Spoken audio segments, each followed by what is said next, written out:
Okay, we are live. Yeah, and thank you all for attending. And today again, I'm going to teach on the Dharma and its relationship to this earth, and how it is that we have so much change. I talked about that last time, that we have gone through enormous shifts in technology and advancements and sciences and all kinds of things over just the last 60 and 70 years. And that has advanced, all of our opportunities, all of what we can do in our life. We have telephones now, we have handheld computers, we're learning about healing, we're learning about food and nutrition, we're learning about communication between people. We're really shitty at it. And, we're learning that, this doesn't work. The texting thing isn't right, and, finally getting to talk to someone, sooner or later, we kind of clear it out, and we get skills, and all these things that right now are chaotic and time consuming and materialistic and are not really doing you much good. You got a telephone, you can call people, you got a laptop kind of thing on your telephone. You can check anything out you want. You can act like you're smart. You can learn from it if you choose. It's just dependent on whether or not you're just like gossiping and all you're interested in is finding more gossip. And that triggers your excitement. Or you watch TV, or you watch the soap operas, or you go through your job and you hate it. Or you really like it, but you don't like the people that's with you, but you like the fact that you're above them and that they're not going to last that long because of you, and those are energies that get people through life, and it's not good. It's competitive, it's not soulful in true nature, and we don't really know what soulful is. We learn the terms soul, we learn the term God, we learn the term love, but we really don't know what any of that is. We have no idea what love is, we have no idea what soul is, and we have no idea what God is. And those things are all the same thing. God is love, the soul is love, and love is love. But yet those are three big things, and we don't know anything about them. So we are advancing toward that. It's not like we've made it there and we've always been there. We come in and out of there. We have a history on this planet that you're going to figure out, over the next couple of hundred years. Most of all of you will reincarnate. All of you will reincarnate, and in your process, you're going to become geologists and archaeologists and anthropologists because you care. Right now, you don't give a shit. So there are no anthropologists, there are no archaeologists, there are really no doctors, there are no one out there to help you to learn the truth, because you're not doing it, and they're not doing it, so therefore there's no lucrative support in doing it, So right now we're all about the money, how much are we going to get for that, what are we going to get from it? So if we did find archaeological findings, those assholes took them and sold them to people, just like Egypt. I don't trust any of those people. They're the whole process has to do more with money than it does in finding out the truth of our history. We'll get rid of giants because there's no money in that. And it doesn't connect to the Catholic Church. And Catholic Church, if you don't agree with the Catholic Church, you don't get paid. Because that's at the time that's where all the money was at, or in the government, So you if you went against it, you didn't get it, So we didn't have sciences or technologies or advancements over the last 100 years that brought us into being able to recognize what's going on. We didn't know anything about ecology. We knew little about the history of the planet. We read the Bible and go, oh yeah, right, there are no dinosaurs. Never have been, never will be. Oh yeah, we're only 10,000 years old. Yeah. Yeah, right. How stupid can you get? But people who interpret these things, Just like we interpret what we find in the earth, a dinosaur, we interpret a big skull, and what do we interpret? Do we just go, oh, big skull must be alien, big skull must be giant, demon, oh, we found a demon, we found an angel, It's crazy. It's always crazy because we don't delve into it. We don't come to find out what it is. It's all locked up. If you go back in history and you study this stuff, which I have spent a lot of time doing, and I'm not very happy with our human behavior in that relationship, because we either steal it, we hide it, or we destroy it. And there are no museums of giants. There are no museums of actual sacred art. There's no museums of actual sacred objects. They're hidden in a library, and if it blows up, it's over with. It's gone, And we give it to the people like the Pope or people like that to hold on to it, And, you're never going to see it. And if they drag it out, there's a really high chance it is a piece of shit con that they started hundreds of years ago, saying, oh, yeah, this is Saint Rara's, hands. And they bleed all the time because she's a saint, And we take that blood and come out every year, to do Saint Dada, and worship the great Saint Dada and all the blood and everything. And that brought a lot of money to the Catholic Church. They'd make up Saint Dada, Saint Francis, Saint Louis, as many saints as they possibly could, because that allowed you a festival. That allowed them to collect money because there was a location for that saint. And in that location was the body of the saint. And that location had a church, and there was a great big bucket for money. And if you're going to see the saint, if you're going to have anything to do with the saint, you better bring money. Because 9/10 of it is fake. None of those are actual saints. If they weren't qualified to know whether or not they were saints.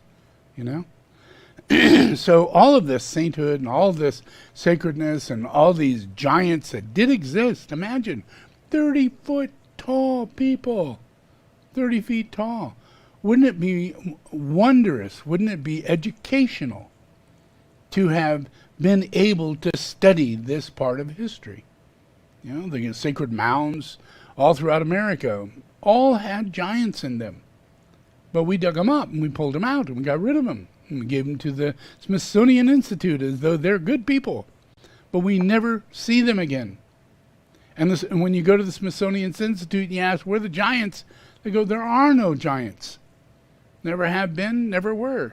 And you look at the newspaper back in 1800s and look at the newspaper back in the early 1900s, and there are in every newspaper locations of giants found. And it always says in it, the Smithsonian Institute came and picked it up. So it makes you kind of wonder once you research this shit, well, I want to go to the Smithsonian Institute because I can do some research there. Even you do not have to be a doctorate in archaeology or psychology or even medicine. All you have to do is try, study, do your best. You'll be better than most doctors out there. You'll be better than most because you're a human, you're a person. You don't need credentials to carry forth your research, to do what you need to do. You'll find yourself extremely credible without credentials. Just simply because you're looking, just simply because you look a little further and you take better notes and you have now computer and you have all this stuff where you can communicate with other doctors that have found the same information and you could share back and forth. These are things that don't have to be done by scientists. And that's the way the future is going to be. Screw this credential crap. Because it just lays us into a situation to where we think by law, these are now the only legal things we can do. If we're a doctor, we can't practice acupuncture. If we're a doctor, we can't practice homeopathy. If we're a doctor, we're very lucky to have anything to do with herbal medicine or energetic medicine, like what's in all the rest of the world. Vibrational medicine, energetic medicine, quantum physics, all those things that have been applied since the early 30s, 1930s. we can't do that here. Yeah? You'd lose your license. And the worst thing is that you put the time in to get a freaking license. And now you can lose it for doing your job. Because as a doctor, as a researcher, as a scientist, you're to research. You're to go further. You're to explore. You know? Doing that in this society, the exploration is illegal. What you find is illegal. You don't have a right to have that. Yeah? You don't have a right to research it. Yeah? And if you do, you dogmatically, you're put into these weird characteristics of who you are and what you do, simply because you don't have credentials. So our whole future, all of our future, is going to be based on wisdom. We're going to wake up through wisdom, through research, because we have little computers in our hands. We have them now, and we're going to have them in 50 years when we die and reincarnate in a brand new body with even better little handheld computers, with aids, AI, that are standing next to you, yeah? And they're not necessarily robots. They're usually holograms, yeah? Which are really easy to deal with. You either can transport to a car, they can transport on a plane. They don't take a seat. They don't require a computer. They're a hologram. And you have no idea how the new process of communications is going to take place. It's not about TV or theater holograms, but it's about AI and your assistant. Your assistant can take you places, point out things, illustrate it right before your eyes, as though it's a physical person there. And that makes a big difference for your psychological understanding of something. You know, for you to see the dexterity of 3D, see the reality of feeling. Yeah? And it gets to 4D, all of a sudden you can smell this person. Yeah? It gets to 5D, you can feel them. You can feel them.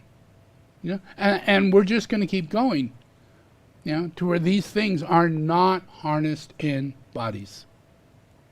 They are light bodies, made in technological fashion. Yeah? And they can touch, and they can feel, and they can smell, and they can do. Yeah?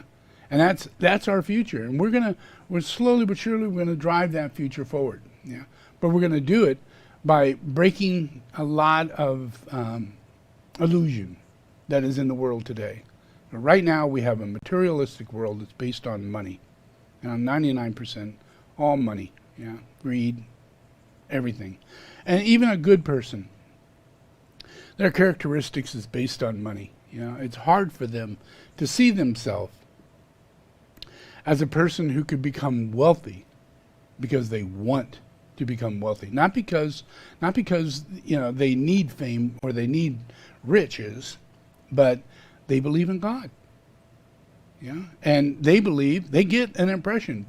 They need to do something with their life.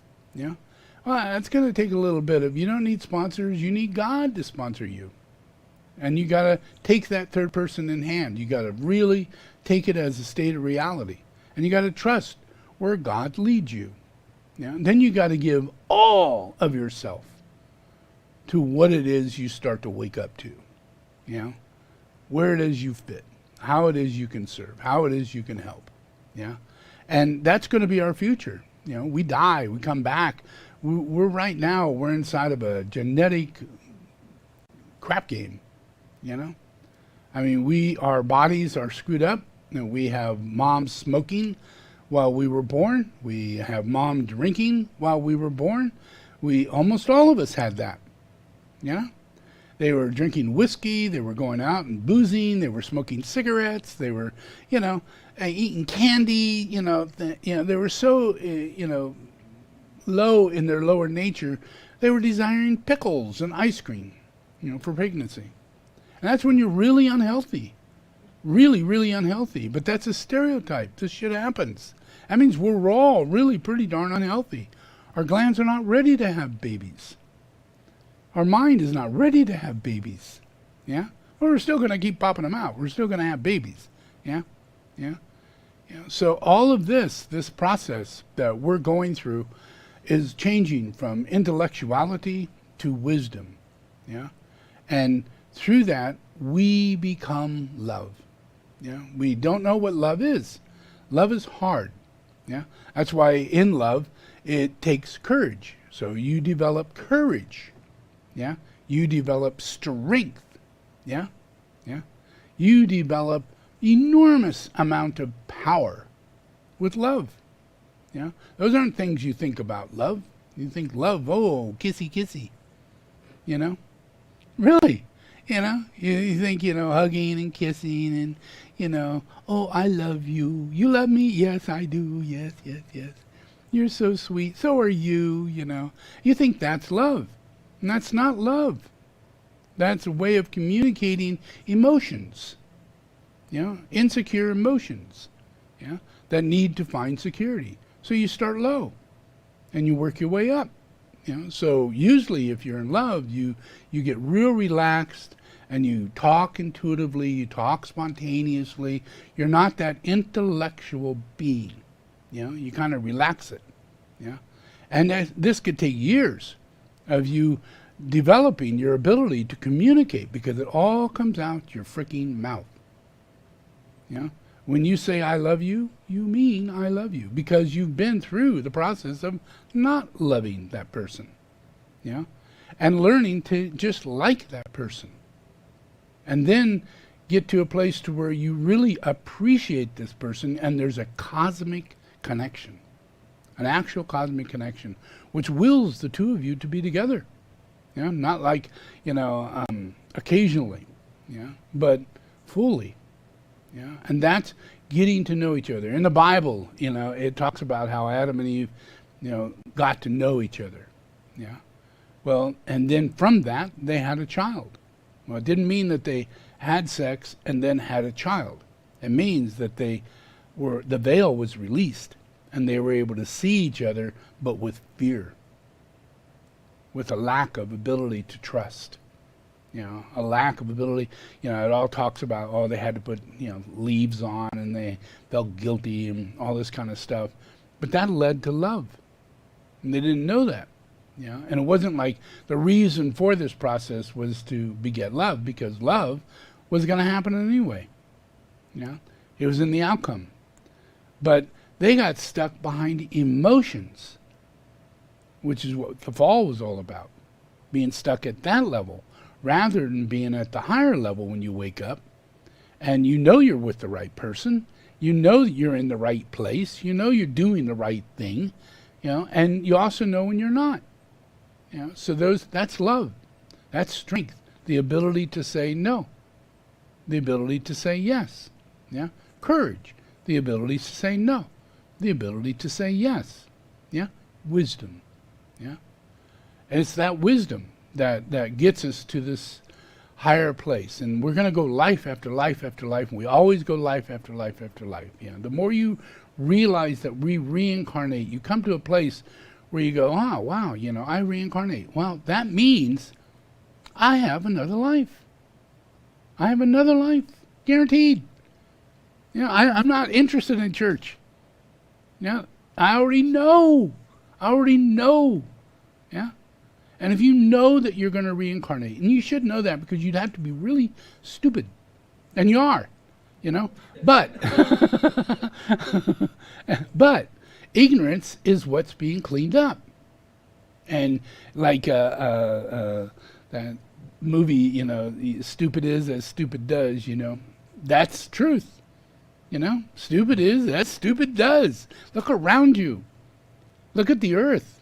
Look at decisions that people make, and they're self-centered and fear-based.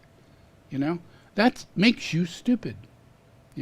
Your anxiety, your nervousness, your fear makes you stupid, makes you ignorant. You ignore, you veil the truth. You can't see it. And that influence, it affects everybody else. Because we all want to be loved, we all want to be thanked, we all want to be liked, we all want to be appreciated. You can't do any of that if you got this stupid thing going on inside of you. That's all personal. Everything's so personal. You haven't got time to love. Because it's too intellectual. You got to know why this is happening. Why'd you do that? Why'd that happen? Fix it. Make it not happen. Get it right. All these things that are just not wise, they're intellectual, and they're fear-based, which makes them aggressive. So here we are, we're trying to find love, but even though we're dating, even though we're actually, we're working as a predator. Not as much as a, kind, friendly person looking for a date. In many cases, it's a predator. She's got her set feelings and things and ideas and expectations, and that's a predator. It's not intuition. It's not, being open-minded, getting to know somebody, all those things. And that's not jumping in bed with them, because one side, when you are the predator, you jump in bed. Because there's no in between. There's nothing. There's no love. There's nothing. It's just emotional conquest, fulfillment. Predator's done. Now I feel kind of weird. Should I make a commitment? Did I make a commitment? Oh no, what is going on now? And that's because it's based on an emotional state where you don't have an outcome of wisdom behind it. What the hell's going to happen now? And because if you have sex, geez, a month or two later, you could have a child. And none of that veil part is what you're missing. Is that because of your fear, because of your anxiety, because of your lack of maturity, because of your lack of wisdom, because of your lack of intuition, because of lack of love, you started something that you thought might be based on love. But it's not. And 90% of the rest of it out there is not based on love at all. At all. It's just in this little fantasy thing when you're looking for love. You think it's based on love. But when you get into it, it's compromise. I would have, much more appreciated this one over here. But she ain't looking at me. Never will, never can, never, I got a chance in hell, no way, no. So I'm going to take the a little bit uglier one that is looking at me, treating me with a little kindness, a little, asks me my name, talks to me, gives me a card every once in a while, you'll find yourself freaking marrying that person. Why? Because you got attention. That leads you to a complicated scenario of having children and, having to go get a job because now there's responsibilities and all these different things. And all that is in this place of lack of wisdom. And it's a place of intellect. It's a place of, I'll figure it out afterwards. I'll do this and, whatever happens, I'll figure it out. That's not how it works. Really, it's not how it works. We actually have telepathic abilities to intuitively give us a sense of whether or not we should walk, whether or not we should not talk, whether or not we should realize that we're in a predator situation and that I'm not, I'm not free game, I'm not, like they say, you're not married, you're available, holy crap, don't say shit like that to me. Because the whole thing is not good. I mean, it gets really bad in other countries, other cultures. You have moms and dads and uncles and cousins finding you mates when you're 13, 14 years old. And you do this long enough, you don't even think about finding someone or falling in love with someone. It's over with. Love. Forget it. Never happens. It's all about business. Business. Finding a partner to live your life with, to have your children with, to fulfill your agreement. An agreement. Because in this agreement, you think that all things are going to come from that. And it really doesn't work that way. And we need to gain wisdom in this area. We need to stop having children, by a lot. We need to stop jumping in and having sex with people. A lot. A whole lot. There's people so perverted out there that, they would just have sex with anybody. And that, all the way from prostitution to, just being a whore, or just being a guy who people call a playboy. But in reality, he's a predator. And there is no love involved in any of that. It is aggressive satisfaction. You getting your ego satisfied. And there's nothing to it. It's just more ego-based. And it makes it much more insensitive for you to learn to communicate later. It's all about communication. Everything is about communication. And if you mess up, if you do these wrong things, even once, guilt will flow through your lungs when you speak. You can't get rid of it. You can't hide it. You can't. You're never yourself. You become this personality of obligation. What if you're a strong, a person who has no love quality yet developed, but everybody has love? Well, with that love, we have a tendency to say yes a lot and no, not much. People ask us, "Oh, would you drive me to Sacramento?" "Okay." "Oh, great, thank you." An hour later, you're freaking out. What the hell did I do that for? Now I got to drive all the way to Sacramento. That's crazy. Somebody else could do that. Why do I have to? And then they feel I'm the good guy to be asking to go do this shit. And we all fall into that. It is crazy, crazy. Add it up, because you're going to find yourself with cancer. Because after you say, "Oh, okay, I'll take you," and on your way back, you're pissed off, you're driving crazy, you haven't eaten. You do that because you're a martyr, you deserve being kicked in the ass, So you're going to kick yourself in the ass, and you're going to say the worst things and do the worst things and be the worst person. Why? Because you wanted to be nice? You're not being nice. You're being used. This world is full of users. Full of users. And wisdom takes you out of that area. You wise up. You got to wise up. If you don't wise up, you're going to waste your life, and you're going to get to 60, 70 years old, and 8 or 9 relationships and 3 or 4 children you don't want anything to do with. They're almost as old as you, and they're assholes, and they don't like you. They don't want to talk to you. And you go, "Why did I do all this? What did I do this for?" And you really want to commit suicide. You really want to take that sleeping pill many times more than you should. It's a driving process, this process of not having love. It'll drive you crazy. It'll drive the world crazy. And then we blame everything. We think, "Oh, ecology, we're the ones creating the greenhouse effect." No, wrong. We are not the ones creating a greenhouse effect. Greenhouse effect comes all the time. The whole earth has been covered at least 6 times with ocean. 6 times. You can go to Colorado, go into the Colorado Gorge, that they call the Grand Canyon.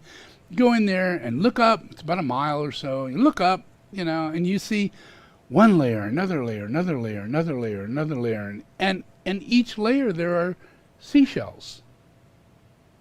Each layer, bottom layer, top layer, middle layer, wherever you go, each layer has seashells because it's impacted by ocean.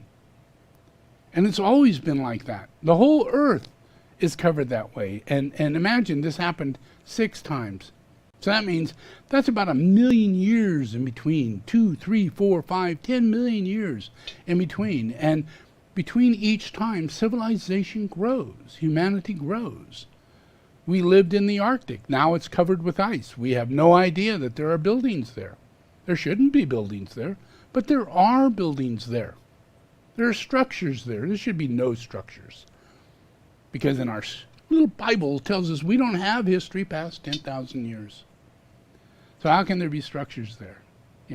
And we look at everything in archaeology or anthropology, we go, "Oh, we just can't jump back past 10,000 years. So must have been the pyramid was built around 10,000 years ago, maybe earlier, like 5,000 years ago. And that's crazy because we know through history that the pyramids were there long, long before them. So there's very little that we understand because we lack love. Love is the ability for us to have loving discernment and discrimination. But we need to learn to live to love. Yeah. And to do that, you got to learn to say no and not say yes. Yeah. Just because you have a freaking car, just because you can drive a car, doesn't mean you should say yes. First you say no. Let me think about it. I'll check my schedule. I have a life. But people really don't take that in consideration. No, they don't. They just ask you. They don't ask you first, are you busy on Thursday, for 6 hours? For a long drive to San Francisco and back in our heavy traffic, I don't know, really bad. And we're not committing to giving you money.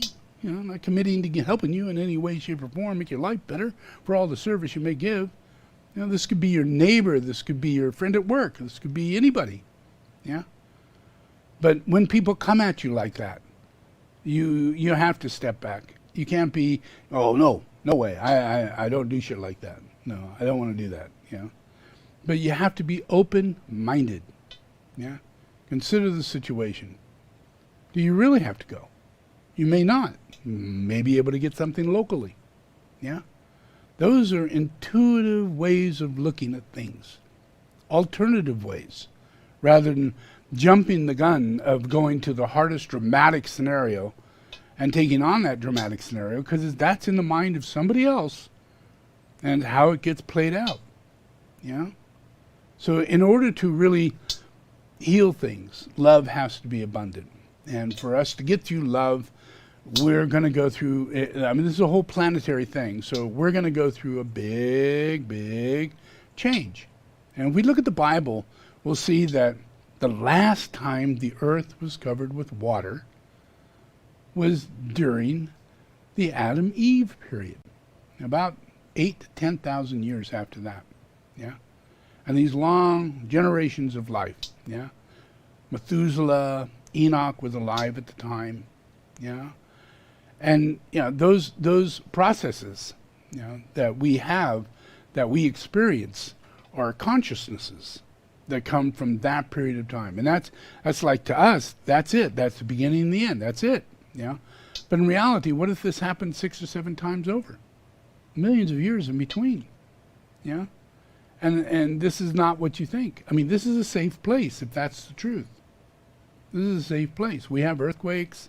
We have asteroids. We have all kinds of shit that comes down. Seems like it would destroy the earth. But it happens so often, and it never gets destroyed. It only gets better. Yeah? Even ice ages. We've been hit so many times. I can show you enormous craters. Go to Arizona. There's a beautiful crater there. It's a mile long. Yeah? If you sat on the edge of it, it should scare the shit out of you. Because this could come down any day, and anybody within 100-mile radius is vaporized. Vaporized. Nobody's alive after that. Worse than a nuclear bomb. Yeah? And this has happened over and over and over. And there are places where the whole thing, like that one there, is probably around 10 miles wide or something like that. I don't know. It's big. But there's another one in the ocean that's over 80 miles wide. There's another one in Brazil that's over 75 miles wide. Yeah. There's a place where we used to put a dish, and we just tore that dish down in order to check for, any type of activity in space. Yeah. And it sat inside of a great big area where a large, rock hit. Yeah. An asteroid blew the shit out of that land. Yeah. And it happens all over the place. Yeah. But we're still here. We still keep going. The pyramids still exist. Civilization is beyond our belief. Yeah. So we've got to get wise. Got to get wise.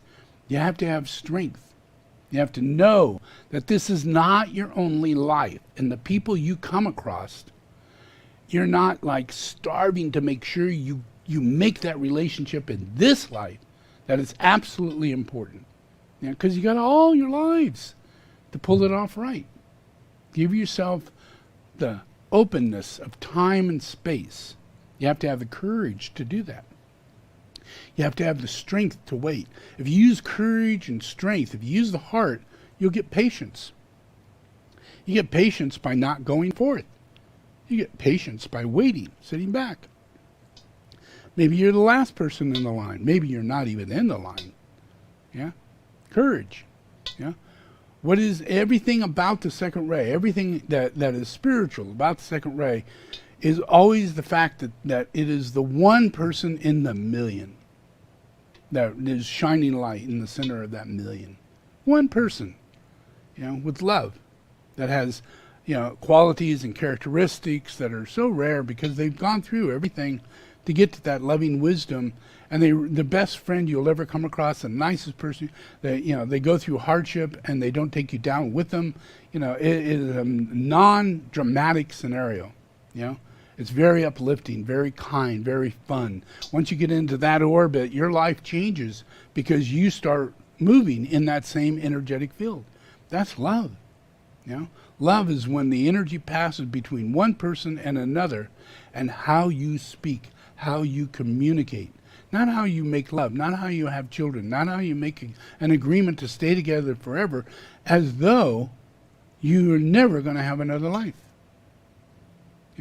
If you get this truth, if you get this reality that you've had millions of lives, folks, millions of lives, and if you were regressed, you'd find, oh yeah, I had a life in 1800 or maybe a life in 1930 or something like that. You had a life within the last 100 years you could remember if you were regressed.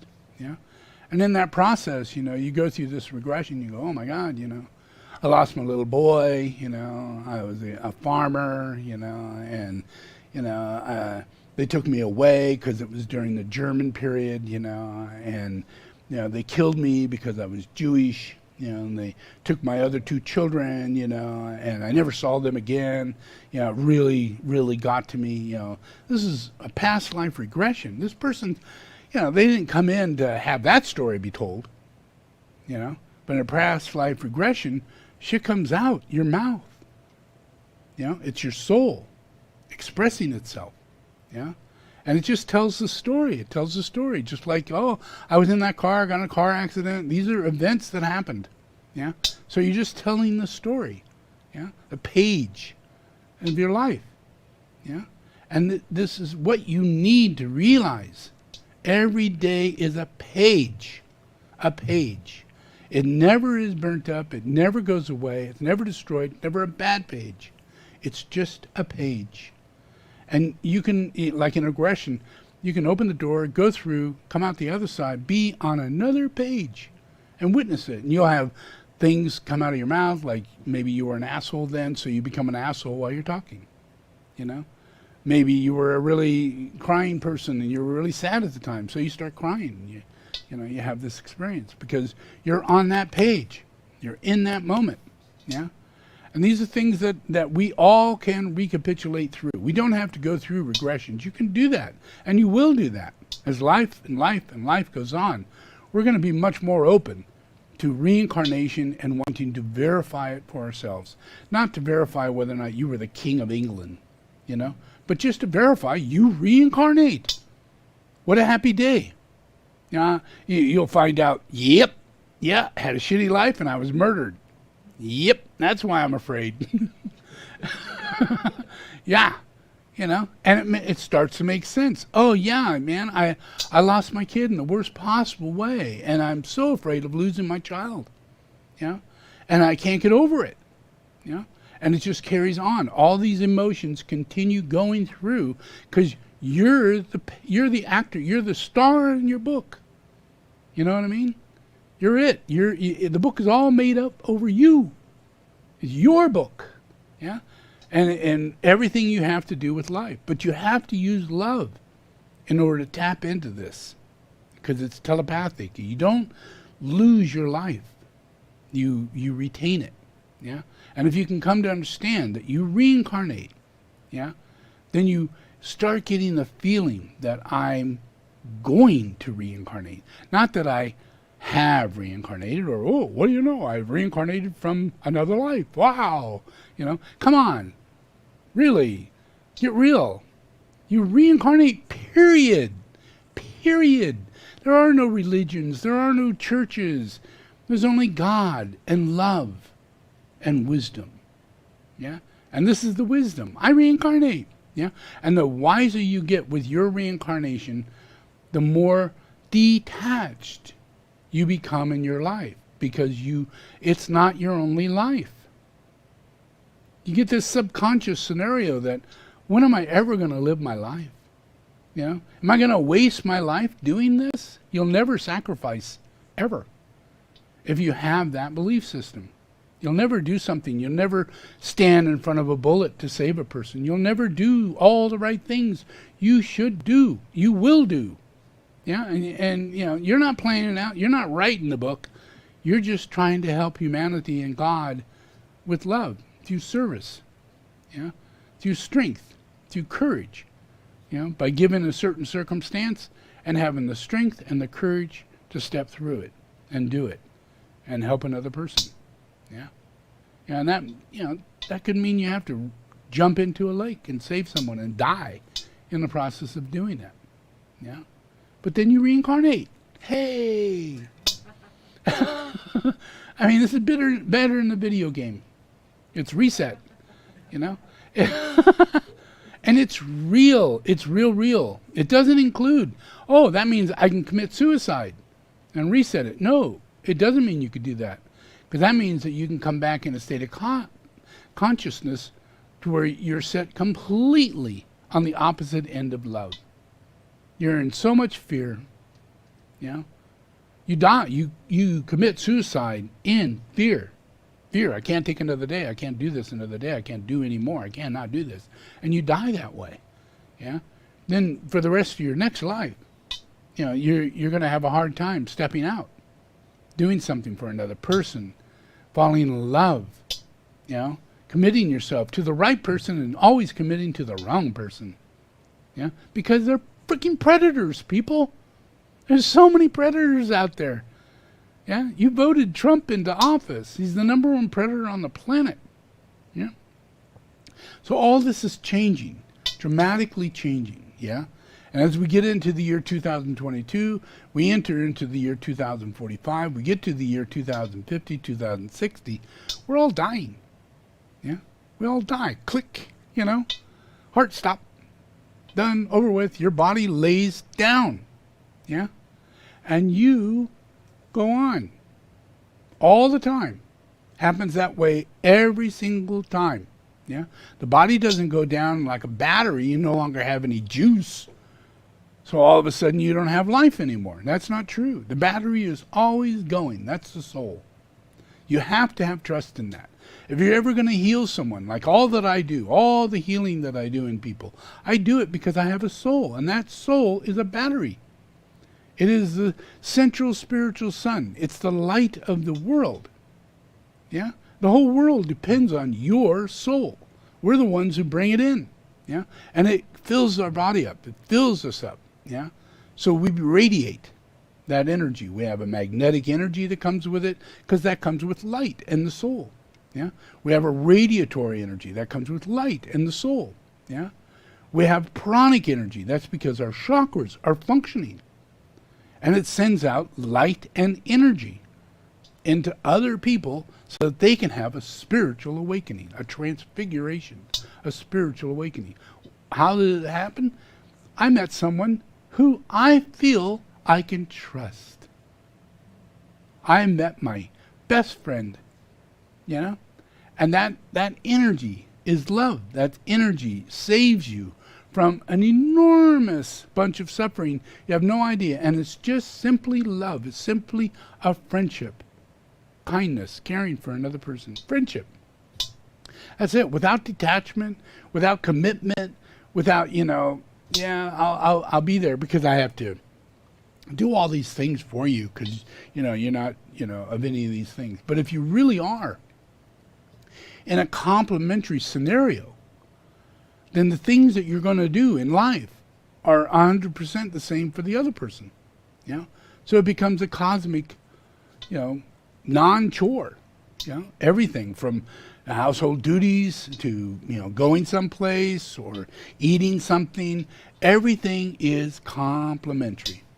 Totally complementary.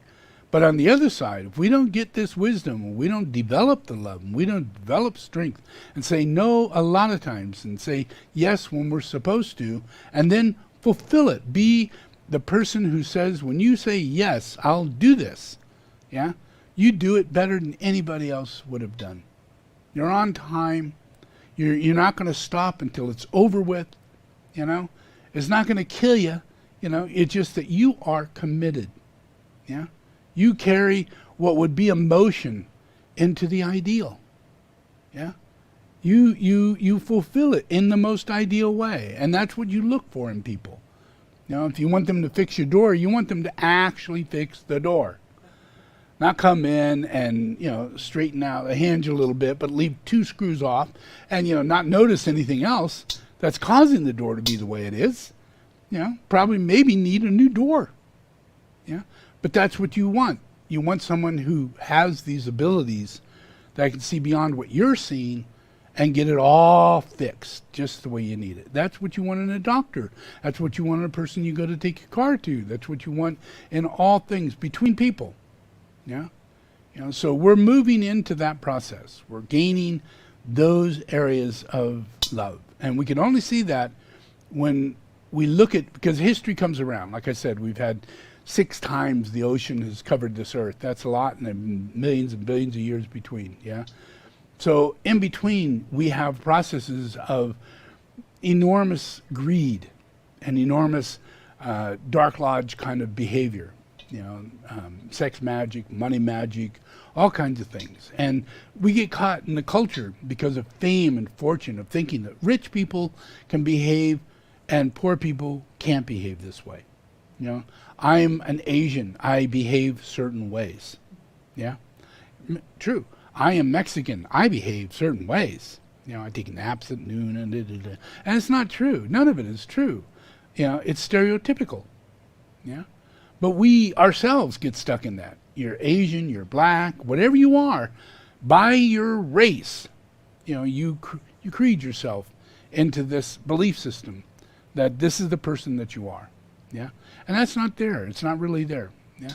So all of this, all of our ability to dislodge, you know, from those qualities have everything to do with our ability to develop simple wisdom. Yeah. And wisdom is like in generosity. Yeah. In Buddhism, the entrance to eliminating ignorance is generosity. Yeah. The opposite of ignorance is generosity, because you know, being able to care, sweep another's floor, do another person's work when they're sick, and all these little things that you do because you're generous. You know, you feed a person when you come to the house. You know, you ask them if they like some tea because you have generosity. You know, those are normal characteristics, but they are not normal in the average person. Yeah, and if we develop that, we develop skills that take us into wisdom. Yeah, and we don't know that these simple ways is the ways that we develop these skills. Yeah, and intuitively, we have the wisdom that develops the ability to develop telepathy, and that's like in a collective consciousness. Imagine in a collective consciousness, you have the new group of world servers. You have people who have a ray package of a 5th ray mind and a 4th ray personality, or they may have a 3rd ray mind and a 6th ray personality. Whatever these rays are in those vehicles, when they're coming into this world and the world is becoming more ray-oriented, spiritual, ray-oriented, that they're affecting people rather than just your personality ray and your lower 4 rays. You know, those are 5 rays that effectively move people. Not 7, but 5. Yeah, in all people. And those are unhealthy rays. They're unhealthy chakras, unhealthy glands, unhealthy organs, unhealthy. All of it. Physical, mental, emotional. All unhealthy. Yeah. And all of that is stemmed out of the reality of love. You know, if it's going to get healthy, it's going to be based on love and wisdom. Yeah. So you get these healing abilities. You get the ability to magnetically heal, radiatory heal, pranically heal. But you have to bring these things into yourself to change what it is that you veil. Yeah, because that's what you're doing. All the time, we veil our true self. We veil all this stuff I'm telling you about. And it's all in us, but we have to say no. It doesn't get handed to us, yeah? We literally got to pick it apart and realize, oh, this is a piece of shit. This is a waste of time. This is not good. You know, that's not a good idea. I'm not going to follow that. You know, I'm going to sit back and wait, you know, and see what comes. Yeah? I'll research, check a little further. If I have an interest and I really do want to make a change in that way, I can continue my process. And that is strength and courage and wisdom. Because wisdom, you have to use discernment and discrimination to attain wisdom. Yeah? So that means you say yes, then you got to deal with that. Yeah? Because you're going to maintain doing it in the most perfect, ideal way. Yeah? And you're committed because you're loyal. Yeah? You're not lying to anybody that you're going to do it. You're going to do it. You're going to show up. You're going to do it on time. And they're not going to have to ask you to do it again. It's not about, oh, I forget all the time. Well, if you do, that means you're not fulfilling your commitments. When you have those commitments, you don't fulfill those commitments. That leaves you in a brain of lack of memory. Yeah? That's not good for you because that's a bad habit. That leaves you blank in everything. What did I do with this? What am I going to do now? Why am I in here? You know, happens all the time to everybody. You know, no matter how good you are, no matter how wise you are, we have these things that go on, and we just need to, you know, realize that this is what life is. It's crazy, you know, and I'm crazy. Yeah, and why am I doing this? You know, question that. Don't question it like, I'm crazy, I'm sick, I'm the worst of the worst. It's only going to get worse. You know, stop right there. Yeah, don't even go there. You know, if you think you're crazy, think it in a joke. You know, never as possible. You know, I have diagnosed myself. You know, I am crazy and I'm getting crazier. And now I have all these little symptoms that I've looked up that tell you that you're crazy. And I got that, you know, so what would make you feel like you could carry out a commitment? What would make you? You wouldn't. You've already agreed to the fact that you're crazy, you forget all the time and you can't do these things. So there's nothing in your soul. You know, your soul is where your strength's at. Your soul is where your memory's at. Yeah? Everything you do in life is stored in your soul, and you don't want to lose it. Yeah? So you want to make sure that when you make a commitment, say you're going to go do something, that's it. That is what you're doing. That you're not doing something else. And that's the problem, is that quite often you don't make the commitment and you're self-centered. So you're just... If you study the third ray, you'll find out third-ray people, all people are third-ray. And it's part of your throat, part of your talking, part of your getting something done, part of your organizing something. But it's also part of, you know, not getting anything done, having too many things going on at the same time, and not remembering, you know, how far you got in this one. Oh, having negative memories over things that, you know, oh, I don't want to do that because last time I tried it really sucked and it didn't work out.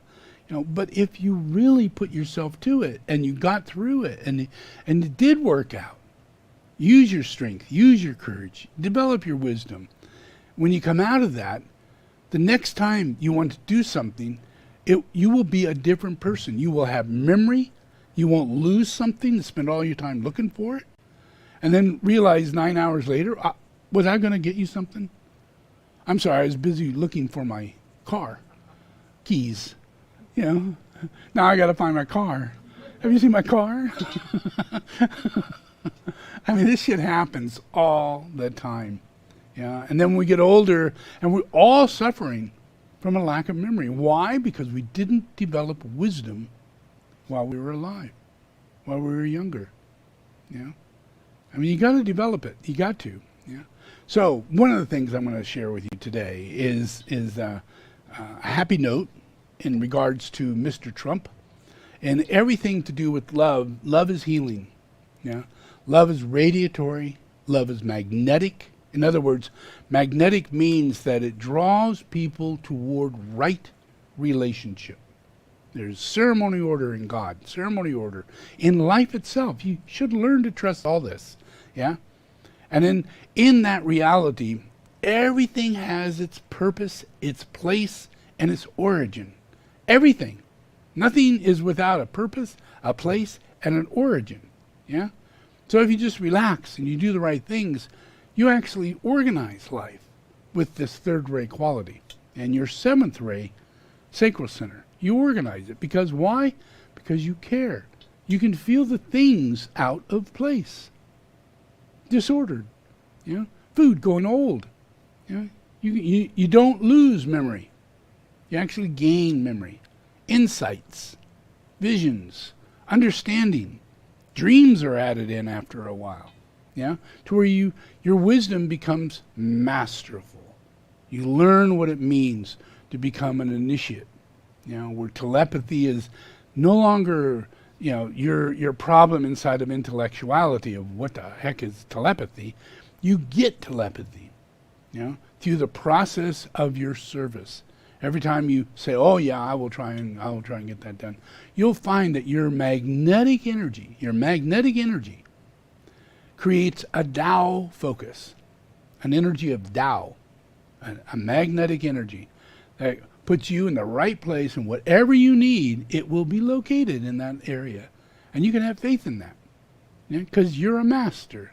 And you're on the way to being a master, and you just have to always think in these terms, that God provides. If I'm, you know, I have to have a screwdriver to fix this thing, and I'm in a room, and I have no idea where the screwdrivers are at in this room. It's not my room, you know, but I just stay calm. And I go, I wouldn't be in this room unless there's a screwdriver in this room, you know? So I turn, not that way, turn, what's that? You can go right over to where you feel like going, open the door, and guess what? There is a screwdriver. That's you. That's the real you, not the other you, you know, who's intellectual. Going, oh no, I don't have a screwdriver. I gotta go to the store. I gotta go home. I gotta go talk to somebody. You know, all these things that are not Tao. Tao is Buddhism. Tao is a magnetic part of your healing, your love. You wanted to fix something. Well, guess what? It's already fixed. Everything you need for it to be fixed is part of the package of asking you to do it. Yeah, it's right there. Yeah, and when you apply this and you go into it, you don't get fanatical. You don't say, "Oh, shut up! I know where it's at." You don't know where it's at. You can't get like that. Yeah, you got to just go, "Oh, yeah, I don't know. That's what I do. I act real stupid all the time because I don't know, you know. But my instincts, they take me exactly where it is. If someone loses something, ask me. I'm the guy. I can find anything. I can find dogs lost underground, in the middle of the forest. You know, I can find anything, and so can you. All you got to do is be asked and apply yourself. And it's called dowsing. It's a magnetic, energetic field that moves your body, moves your senses, moves your mind, moves your ability to see objects, sense things that are there, you know, without having to intellect. No intellect whatsoever. Yeah, because your intellect would come in and go, wow, what are you doing? Yeah, and then you'd stop. Yeah, so intellect is the veil. Yeah, that's the veil. Yeah, yeah. So this way, by having that intellect go away, it gives you strength to continue going, continue looking. That builds faith. That builds patience. That builds virtues. All this is built inside the second ray, and all this is your soul, and all this is lotus petals that make up what you call a physical body. Yeah, and you're in a physical body. You got toenails, you got teeth, you got hairs, you got all these wonderful things in this body. But the reality is that this body is a lotus. It's a flower. Yeah, and metaphysically, it really is a flower. It has 12 petals to it. Yeah. And when you get to each one of those petals, you have to open. And it takes a long time. It could take you hundreds of lives to get 3 or 4 petals open. And those become your soul. That becomes the person you're going to reincarnate as. Yeah. And that's really who you are. You're the lotus. You're not a person. Yeah. You're a Buddha on a lotus, waiting for it. And this waiting part is a big thing. Yeah. Because check me out. I've been doing this for over 2,000 years as Jesus, 2,500 years as Buddha, 5,300 years as Krishna, and I'm still the same guy talking. So it takes a lot of patience for me not to get bored, not to feel like I don't want to teach anymore, not to feel like these people just don't listen, they don't apply themselves, you know. Trust me, that passes through. But I have to be courageous. You know? I have to stick to the truth of what is. And then all the Dharma comes in and the teachings begin. Yeah? Yeah. You know, so that's, everything works like this. Everything is based on loving wisdom. Yeah? The ability to gain that love. Yeah? That's going to be your soul. Everybody has a soul, but you have to build the 12 lotus petal. Yeah? And every time a lotus comes out, one comes out, you know, that's an enormous, you could have been destitute, you could have been stuck in a car, you know, and you think you're going to die, and you got no water, and this is the last day, and you're thinking, oh, all these thoughts. And what you think, how you feel, how you deal with it, is the process of a lotus opening up. The worst hour, the worst piece of shit of life is an actual petal opening up. Yeah. So if you don't allow yourself to go through the hardship of what it takes to allow the petal to open up, yeah, then you won't get the feedback that comes from having an open petal. Now you communicate differently. Now you have another view because you have an open petal, which is your chakra. Yeah? And once you get all those chakras realigned, this right here, once you get all this realigned back into health, right now you got such a screwed up scenario in unhealthiness. And you can't have love. You can't. You can say the words, but you can't have love. Yeah? And you could say the word God, but you can't have God. And you could say the word, you know, of all kinds, but it doesn't mean you're going to have it. Yeah? So what's important is to understand that we are spiritual beings, and when these patterns come together in the healthy side, that allows, if you see this, you'll see everything from the lower chakras are aiming upward, like that. They're aiming upward, like there's a lotus on the bottom, yeah? And there's a crown at the top that it's called an alta major, yeah? It's a rainbow bridge. It goes up to the alta major right back here, and right above that is a whole other chakra that has 1,000 petals on it. Another petal growth of, this is 12 petals down here, but 1,000 petals is up here. Yeah, and that's your crown chakra. And that feeds all the energy inside your petals, the 12 petals and everything. And it gets you to a point to where once those petals are clear, you no longer are in a process of trying to develop those petals. Yeah, you are a healer. You're a magnetic healer. You're doing things like I'm doing. You're aware of my tools. You're sharing tools. You're aware of a pyramid, and you're sharing a pyramid, because that's a higher, dense level of spirituality. And for you to get into a pyramid, sit in a pyramid, it takes courage. It takes a lot to release from all the weird expectations of what is meditation, what is God, how do I know if this is really good, if this is going to work, will I feel anything, am I too dense, am I too impure, you know? Well, you find out, you can feel a lot, yeah? And no one is impure when it comes down to these tools and these things, because it brings those lotus qualities up for you. You know, all the work that I do is the work of the soul. Yeah? So it allows you to be a magnetic healer. It allows you to be a radiatory healer. It allows you to be a pranic healer. But you use the tools to do it. Yeah? Turn people onto a pyramid. You got radiatory healing going on.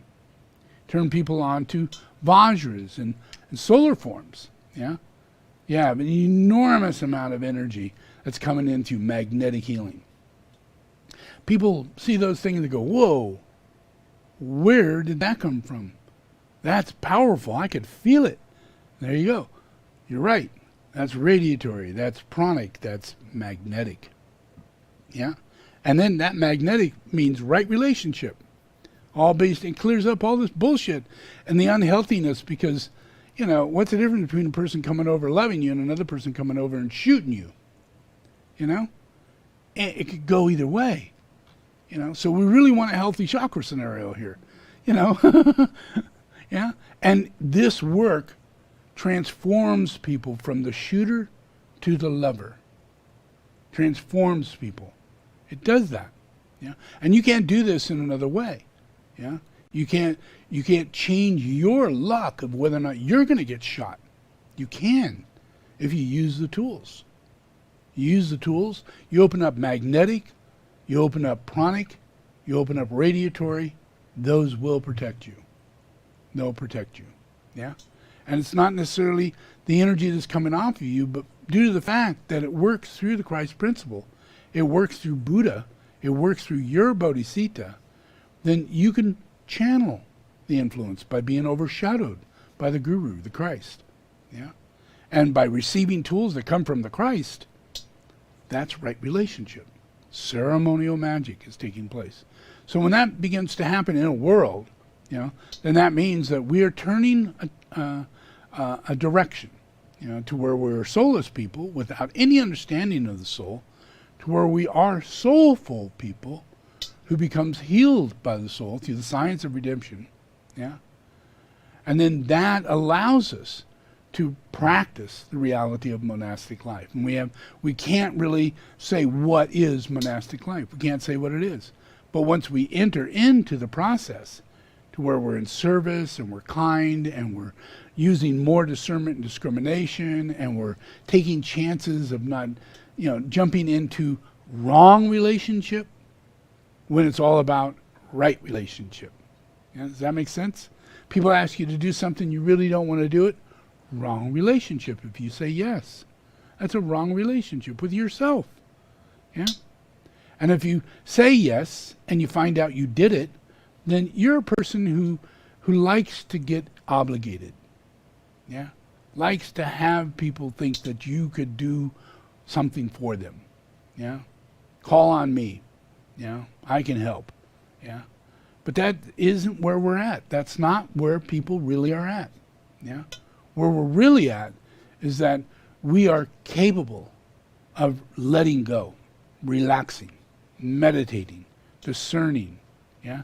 Those issues that I talk about, you know, take them in, meditate. What is the effort? What is your focus in life? What are the things that you're doing? How do you hold your mind? Are you using mindfulness? Yeah? Are you actually integrating the way that you're thinking? You know, how are you attracted to people? Your job. What kind of job are you doing? Yeah? Is it service oriented? Yeah? Is it self-serving?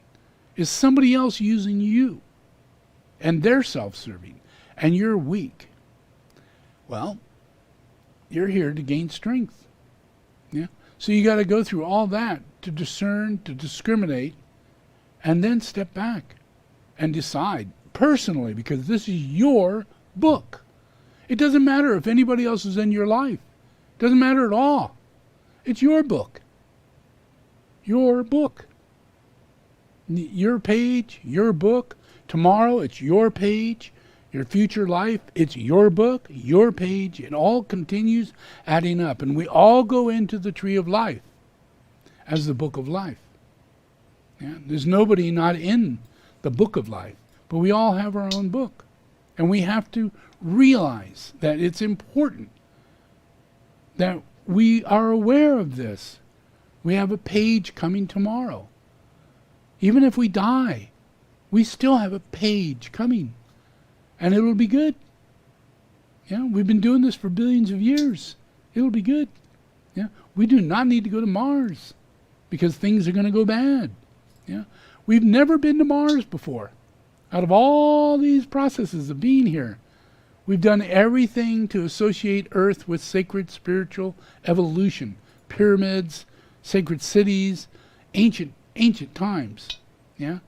So, that's not the thing. Yeah? So in our process, we're going to clear the healing aspect. That's what right relationship is about. By doing any of this that I'm talking about, you send out light. You radiate out into people, large masses of people, but these are, because of right relationship and magnetic attraction, it radiates out to your opposite. Your opposite. The opposite of you. Yeah? And that doesn't mean you're complementary opposite. It means assholes. People who would do you harm. People that would harness you. People that would dislike you if they came across you. People that would manipulate you and not see you for who you really are. Yeah? Because they just don't care. And they're so greedy and they're so monstrous. And they're tyranny, they're wanting to control or whatever. It's just their own personality. They're not very evolved. And if we don't come to discrimination, it is our natural light has a magnetic attraction to it to bring the opposite to us. Not the good stuff, but the bad stuff. Yeah? So you have to practice. You have to practice the Dharma, or shit will happen and you deserve it. And it's not good. Yeah? All this could be worked out. Yeah? I teach, and I don't mess around. I'm not like, lofty talking spiritual crap. I try and become real specific and make it really clear that these are the things we have to do. Yeah? Because you can benefit so greatly. Yeah? If we move through this way. And what the benefit is that we wipe away dark forces inside of people, which makes it impossible for them to use the evil aspect of magnetic attraction. Like Oprah and other people who believe that they're the center of the universe and that when they want money, all they have to do is believe they're going to get money. So they'll do anything and everything to get that money. And it does come to them. But they're doing it by selling other people's souls and ripping people off and selling books that aren't good for anybody. That's just money. Just money. Yeah. So the opportunity how to make that money comes because you're under the league of Satan and you have no idea that it's rooted in money. This whole thing is rooted in money. That's why there's so much poverty. That's why there's insensitivity. It's all about money. And money doesn't matter shit. It doesn't matter at all. It doesn't exist. It doesn't really exist. It is just what it is. It makes you feel like you're in debt. Makes you feel like you haven't got enough of what? Money. Why do you need money? Well, I'll be in debt if I don't have money. Well, how did you get in debt? I had to have money, so I had to borrow money. Then it's insane. It's a wheel. Yeah? And it's a predator's wheel. Yeah? It's one that we all get into. And we have no idea that everybody's caught up in it. And you want to just eat right. You just want to love. You want to be kind. You want to do good things. But the rest of the world isn't doing that. And you have a president like Trump and others. So in a Buddhist world like this, we look out at the world with view. Yeah? And we need to see change so we could turn the wheel, radiating out right relationship. Radiating out right relationship. But first you have to see the fall of the Dark Lodge. Yeah? Not the fall of the White Lodge, not the fall of Adam and Eve, not the fall of heaven, as a lot of people talk about. Fall of earth when Jesus comes. None of that. It's the fall of the Dark Lodge. It's the fall of greed. It's the fall of people who come out and say, I can shoot a person in New York and no one will do anything about it because they love me. And they don't love. They're scared. Yeah? They are set in a place to where they honestly believe, like if the Pope does something bad, or like Sai Baba or anybody like that, they do something really bad, they always justify it as though, well, that's because they're God and they are doing something you don't understand. that transforms the karma in the world. You know, Pope is doing the shit of calling on Lucifer and having a relationship with Lucifer and all this. Why? Well, he would say, it's good for you. You don't understand it. I do. You know, so I'm doing it for you. You don't understand. Yeah? And that process is what, that wrong relationship that they've led us into, life after life after life after life, you know, carries over into our, how do we deal with who we're going to marry? You know, shit, what if you're Catholic? You can't unmarry. Yeah? Yeah, and if you're Jewish, you can't really fall in love to marry someone. If you're Hindi, you can't fall in love to marry with someone. If you're Chinese, you can't fall in love to marry someone. If you're Taiwanese, you can't fall in love and marry someone. If you're African, you can't fall in love and marry someone. In most places in the whole world, love is not the factor that puts people in a relationship. In most places, all over the world, it's not the factor. And even if people do, oh, I love this person, they're so kind, they're so kind, they're so kind. It's not love. It's right relationship. It's right relationship. And that's a great thing. You want to have friends. My golly, you know. And you're going to find, well, you know, I only have a few friends, you know, because I choose right relationship, you know. And the things that I do, you know, are my way of doing it, and that means complementary. People that I get to know need to be complementary toward my life, you know? And because you're of love and everything else, you're going to have a unique, wise life. You're going to stand out, that person, 1 in a million, you know? That means that you're not going to have 50 people running around you as the closest friends you'll ever find. It's impossible. It's your delusion, thinking that that's possible, and it's not possible. But it is a great way to put yourself on a treadmill, you know, and find yourself obligated to 50 people. Yeah? And you're not in any kind of right relationship. You're not calming yourself down. You're not putting yourself in order. Where a lot of people are, you know, most people I see, you know, in my Dharma right here are people who are really, really working it. They're really doing the job. They're really trying their best. They're really in very, you know, moderate life. Yeah. Not a big deal. They're not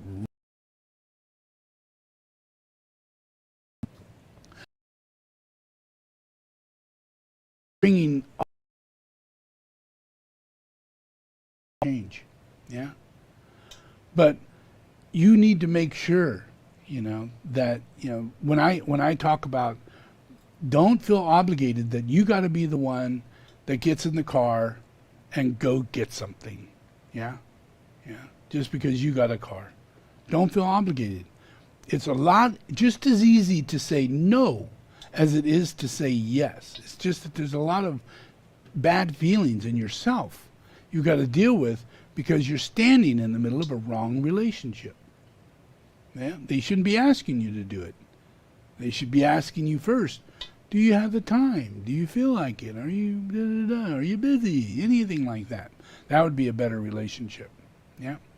Yeah. So the way to get out of that is learn to say no, no matter what your circumstance, no matter if you're in a marriage relationship, you really got to learn to say no. And most of the time you're going to want to say yes, because who wants this shit? Who wants to be bickered, you know, take out the freaking trash. I asked you 30 times, you know. And, you know, and if you say no, that's going to come 5 times stronger next time. Yeah? Bad relationship. Really bad relationship. There shouldn't be anything you're doing in your life that brings you bad relationship. Taking out the trash should be, hey, thank you. And that's that, you know. And care and share, you know. It doesn't become your burden. Yeah. You know, so all of this heals dark forces. So let's take a look at Trump. Yeah. What's going on with Trump? You know, we pulled this guy in, made him president, you know. That gave him power. He thought he was going to get more money than you know, Zeus. You know, this guy was just beyond belief. You know, he thought, no way would he ever get caught, because once you're president, you're always president. Ask him. You know, he really believes this. You know, and he believes that once you're president, you actually can't be busted for anything unless it's really, really, really provably bad, But usually you can just say, no, I have presidential, ability to not be busted. That's my legal situation right now. But that's all being changed because of him. Laws are being changed overnight because of him. Because no one took advantage of those things. These were old laws, No one did anything like what Trump did. So he thought that he would become the world king. He thought that he would be the president forever. He thought that no one would ever not allow him to be president, because he does such a good job in his mind. He is this tyrant. He is a dictator. Dictators think exactly like that. Exactly like that. Ask the president of China, or ask the guy of Russia, or ask the guy of North Korea. They all would say the same thing. And they all want the same military response and the same salute from everybody they walk by, and all this kind of bullshit, wrong relationship to the worst degree, is what is furthering this guy's belief system. This is in his head, But that's because it comes as a collective consciousness, and kings, and lunar lords, and people all over. So he's just a massive asshole, evil dude, And the worst of it is that he gets it pulled off. He owns all these buildings. He has Trump as a big name. He's on TV, fire, hire, do whatever you want. He gets all these women. He can have sex with women after he's married, and his wife's not going to do anything, I mean, he really does. He did all of that. And then he had to try and cover it up because now he's president. And like he said, I've never had to not say anything. I've always been able to say whatever I want to say, do whatever I want to do, get whatever I want, however I want it. And then he goes, well, but now I'm president and they won't let me do that. I have to get up in the morning. I have to get up. And there's big things here in Washington. Lots of money being spent. I didn't know there was that much money to be spent. And insurance, whoa, that's a big thing. I actually had to read a couple papers, I mean, the guy is like that. He has no discernment whatsoever because there's no wisdom, So what happens if more of that energy, you look at all the people of that group, they got their guns, they no mask, and they're in wheelchairs and they're saying, let's shoot people, they're the craziest. Doesn't matter if they're in wheelchairs or they're blonde or they're, whatever. They're assholes. They're demonic assholes, really bad assholes. There we go. I lost that camera. So anyway, they're really bad assholes. And you didn't know that Krishna was a bad asshole, that he owned 666 in the building. You didn't know all this stuff until I brought them into being recognized, being seen. And then all of a sudden, they say and do whatever they feel like doing, I'm going to find out that's not legal, And bragging about having tax loopholes and never paying tax, probably not the smartest thing to do. Probably not. But he did. And he thought that, oh, yeah, I'm rich. I'm rich because I don't pay taxes. I get away with that. And plus, I get away with everything. And thinking that is exactly what's going to happen. But what has happened is this. This is the scenario now.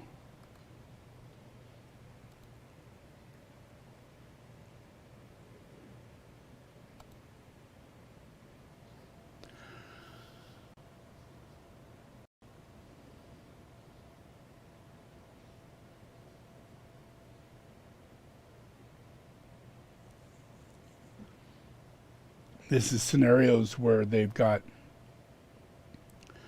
crimes that are being effectively put together in court against him. And the bank, the Deutsche Bank, has ended their relationship with Trump, turning over financial records. $2 billion of the bank was lent to Trump, and all that's being asked to be called back. Supreme Court is ruling last month to declare that the president was not immune to state criminal investigation, which he believed he was, and he's not. So now that the court has brought that out, now we can put really big things against him. But we have to get all these things worked out. These are all right relationship, and because things aren't taken serious and intuitively serious, then lesser things could be brought up that don't have any effect. Like right here, New York has a real chance of putting Trump behind bars. New York General Latia James ramps up her own investigation. We will use every area of law to investigate President Trump and his business and transactions, and that includes his family.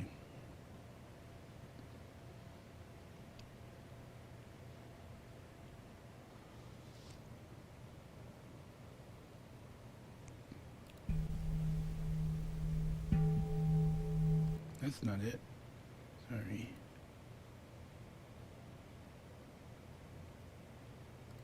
There we go.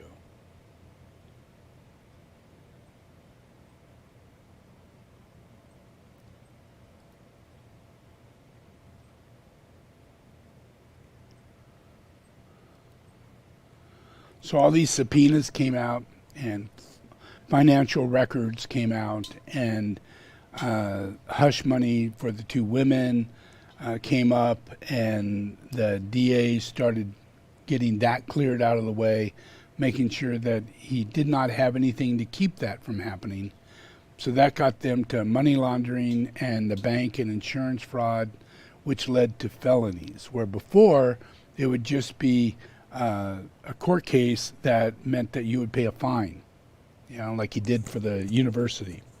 Where in this case, it's not fines. Each one is a court case that puts him in jail.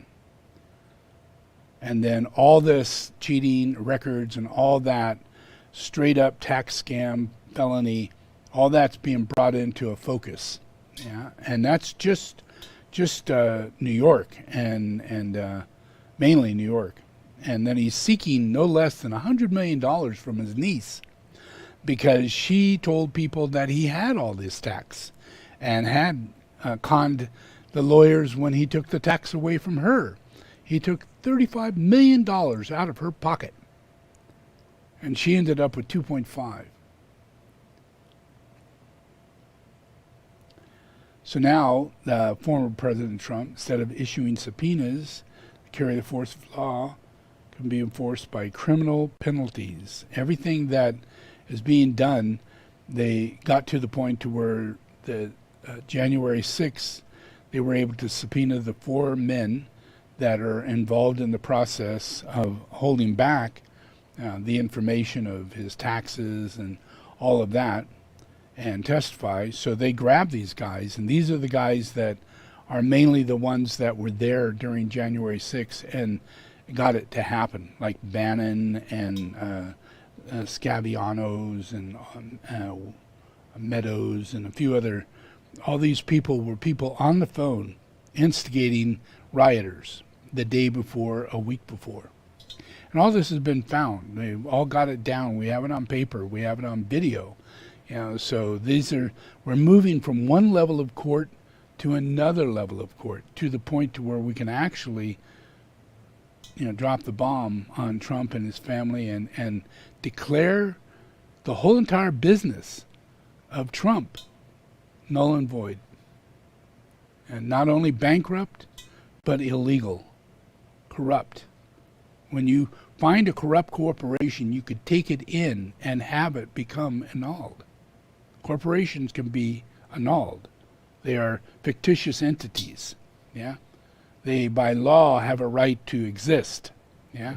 By law, they have a right to not exist. You can eliminate them. And that's what's going to happen to him.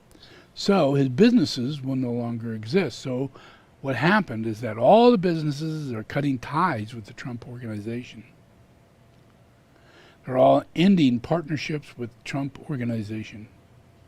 That's because they see all this coming in the future. He has no means to pay any bills. Buildings that he's got are no longer able to be sold.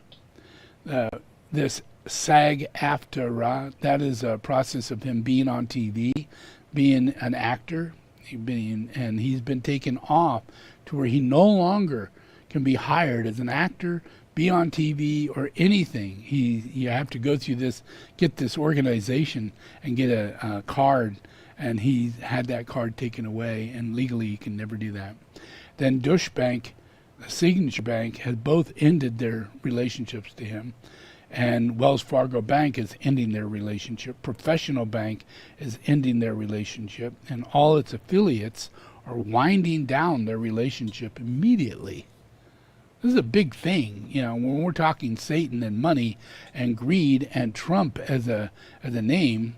Even the Girl Scouts ended their lease with the Trump building. They moved out and ended their lease. They had a big, long lease, and they would have stayed there because this is Trump, the Trump building. It's like, wow, like the nicest, neatest building, business building to have, to go do a business thing in, but not anymore. Real estate agent Cushman and Walkfield will no longer do business with Trump Organization. That means try and buy a building in Florida or anywhere in the state of Florida or New York. He can't do it.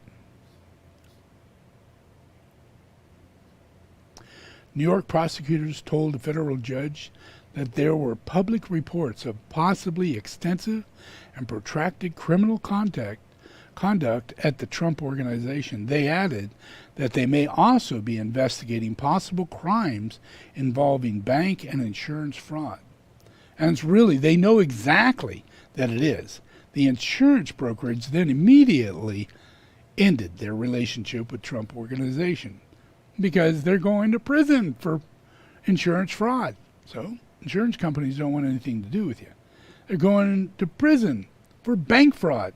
Bank companies don't want anything to do with you after that. Twitter and Facebook has banned Trump indefinitely, taken away his biggest megaphone.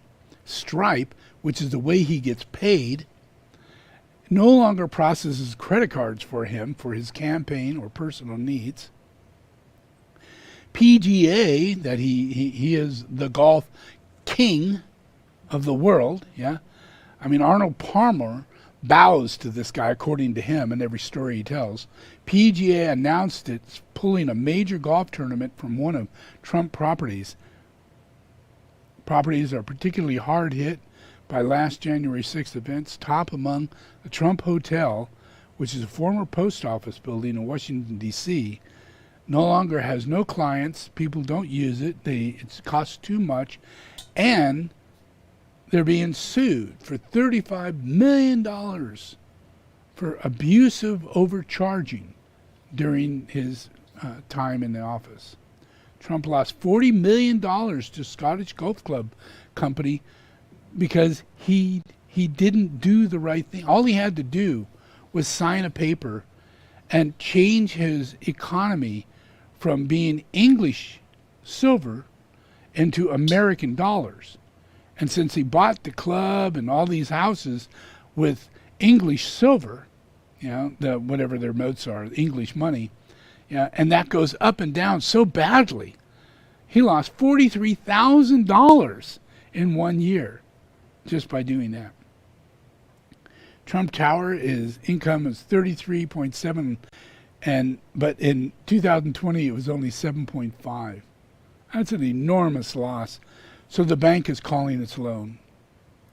The last major TV factory in the U.S., these are people who make TVs, he did this thing with Chinese, which now we can't get parts from China for phones, for cars, for trucks, for our manufacturing, because that's where we get our parts. We can't do all this, But Trump doesn't take that in consideration. So the TV company went out of business because they couldn't get the parts.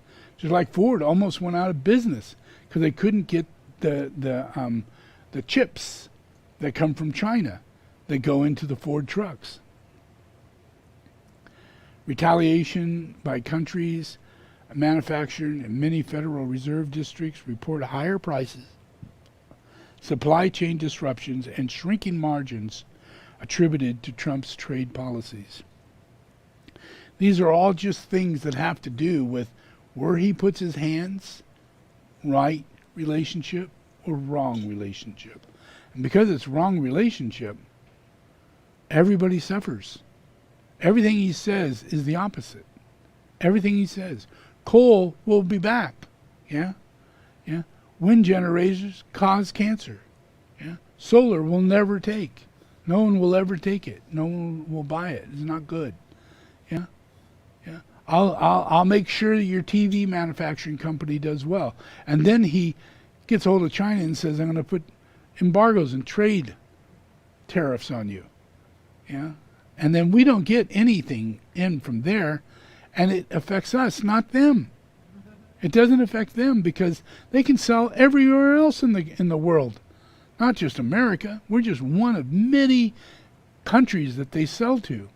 We're not stuck the way we are stuck. China's not stuck. Yeah, we have certain standards that we can deal with. We can't go to certain countries if they behave in certain ways. We can't do business with them. We're stuck. China's not stuck. They can do business with anybody, corrupt or whatever, So for us to do tariffs on China is the stupidest thing. We're not going to put anything down on them. We're putting it down on our throat. Yeah. So he couldn't figure that out, but that is what we got. Yeah. So that just shows you, the long-term process that this guy all of his money is being taken away. He's spending more money, $100 million lawsuit against Times newspaper. Who's going to win that? Twitter, $35 million lawsuit against Twitter and Facebook. He's going to win that. Their right to choose whether or not who's going to be on there. He has a right to control who they choose. Is that right? Is that true? He's going to win that? I don't think so. But I think he's going to get $1 million bill or 4 or 5, and it's going to end up just like all the rest of his lawsuits. His lawyers will be disbarred. His lawyers will be embarrassed. His lawyers will never get another job, and his lawyers will have to pay the fees to the other guys that they're suing. Time's not going to pay a dime. They're going to say, okay, now that we won, we want to include our lawyer fees and all our court fees and all our costs. Thank you very much. And there's nothing he could say because they can take a building, they can take a bank, they can take money as fast as you can think of it. That's where he's at now. His money is being drained faster than he could possibly imagine. He's the most corrupt person. He's stealing money from people's credit cards over and over and over every day, 24 hours a day. But he can't steal fast enough to catch up with me. I am draining his coffer. I am stopping his ability to do wrong relationship and commit other people into it. Yeah? That's everything I just explained, You don't want those relationships in your life. You don't want to spend this time in your life. You don't want to do that. But this is just an extreme example of what would come from that. A whole world could be destroyed. We could not get into electric cars. We could slow down the process of evolution, science, technology, saving humanity and stopping deaths. We can slow that down by hundreds of years or speed it up by hundreds of years. All you got to do is get rid of that which stops you from going forward. It's not you. Everybody is moved by God. Everybody. Except this asshole. Anything to do with God, he's against it. He thinks he's God. And as a demigod, trust me, I know demigods, they don't believe in God. They can't see above. They can only see straight and down. And that's it. They can't see above. So it's the same with the Dark Lodge. They can't see any truth of what is said in the hierarchy. All the things I say, reincarnation, all these things are false in the lower mind. When you get to a certain point and you've cleaned yourself and you've come across in right relationship, all these things start to make sense. They start to fit. But until then, nah, not at all. Because you're channeling. You can only channel one thing. You either channel God or you channel Satan. You do not channel yourself. You're at battle with that one. That's your ego. Hey, you're stepping, oh, there's no Satan. It's just bad luck. Yeah, right. Yeah. Oh, well, yeah, sure there's God. Everybody knows that. You know. But how's it going for you? You know? Are you completely unaware? You know? So it's a matter of cleaning out the process of Trump. So as we watch the news and you witness daily, none of his children can get lawyers, and they're being sued big time, because they do bad things. Yeah. And they haven't even gotten to the point that their houses are going to be taken away, their cars are going to be taken away, the income checks that they receive are going to stop, and the $150 million debt to tax and other processes of payments, is going to be overwhelming for each one of them. Each one of them is going to be moving through that process because they all carry the same greed, the same ability to steal from people, and only because that makes them richer. Yeah. And that's all ending.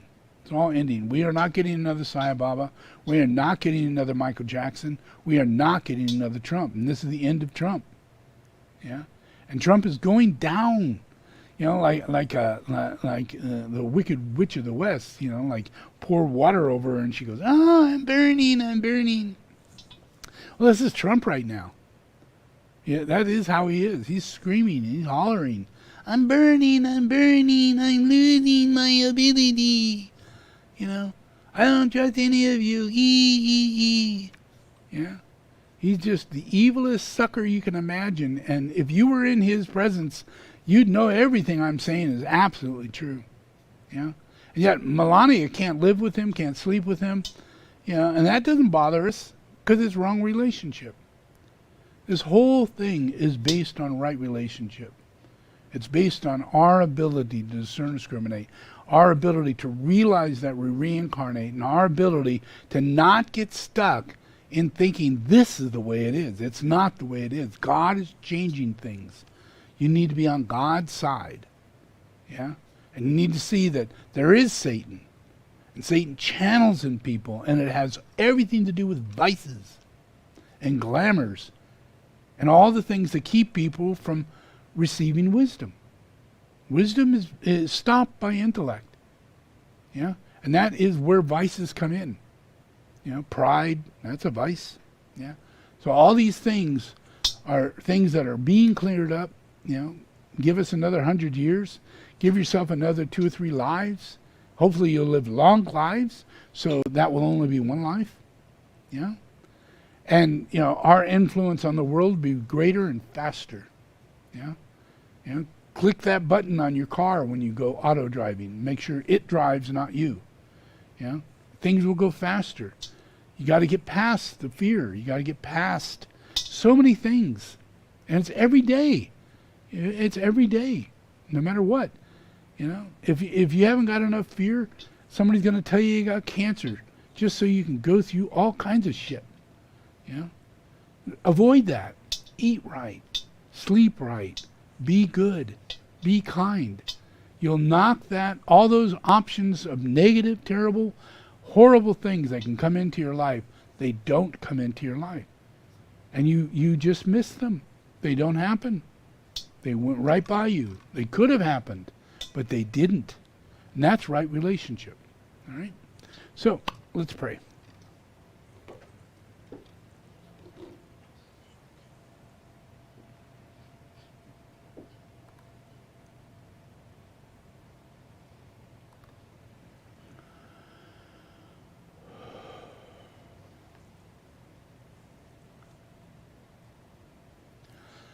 Okay, invoke after me. I invoke the power, the love, and the wisdom of my ashram, soul, and monad.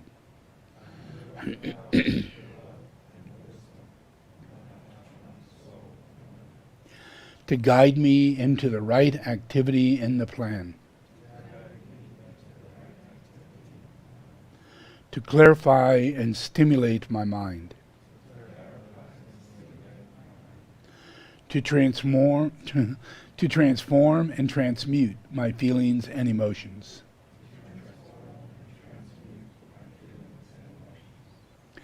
to energize and vitalize and heal my physical and etheric body,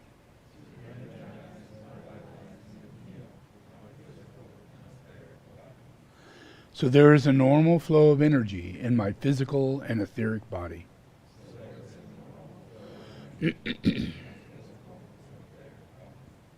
Through this day and every day, I ask this in the name of the Christ to serve the One.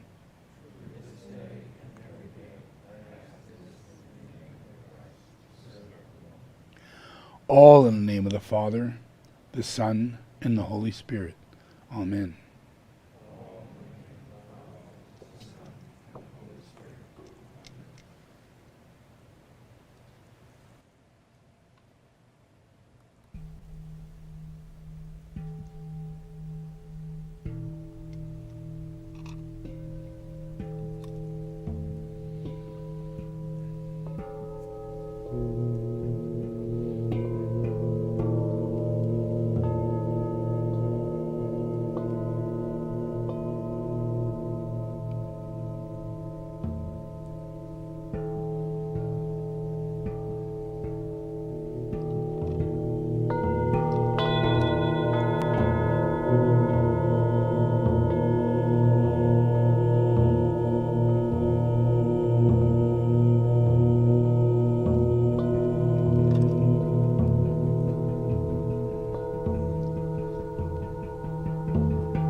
I am a messenger of light.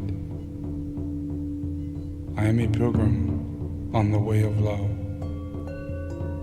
I do not walk alone, but I know myself as one with all great souls, and one with them in service. Their strength is mine. This strength I claim.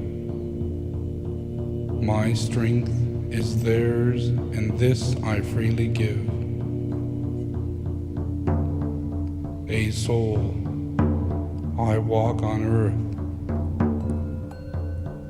I represent the One. Take a deep breath.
God moves the world.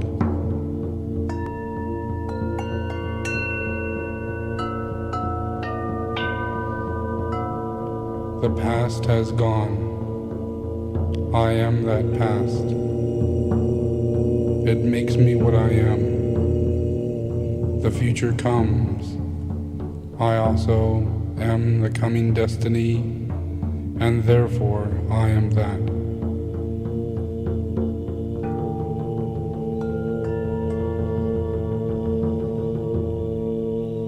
The present flows from out the past.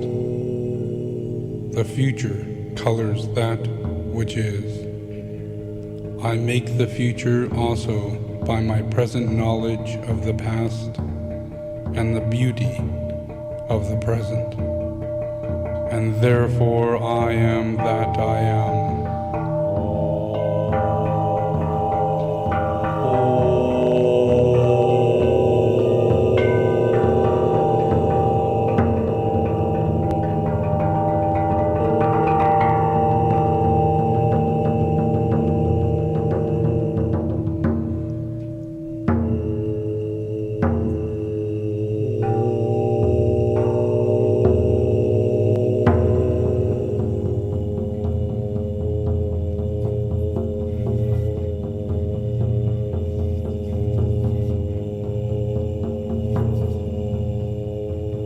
Within the circle of the will of God I stand. Without the radius of the world of glamour I take my place.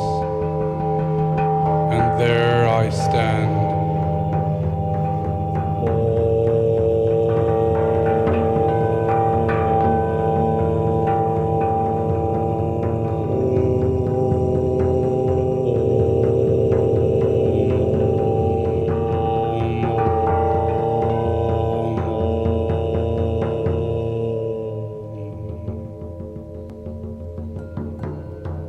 Before the open door that just reveals a different lighted way, I take my stand. Before the presence, I will take my place, and there will firmly stand. And stand I see.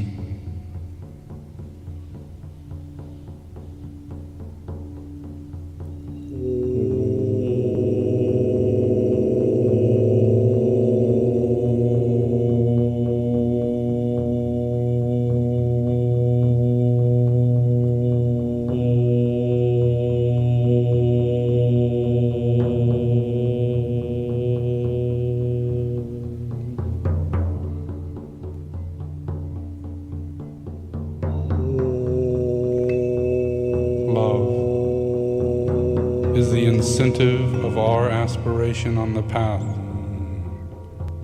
Love is the substance of our living in the world. Love is the light and the light of freedom from all creatures. Love pulses through the universe in a divine rhythm. Love is the consciousness of God.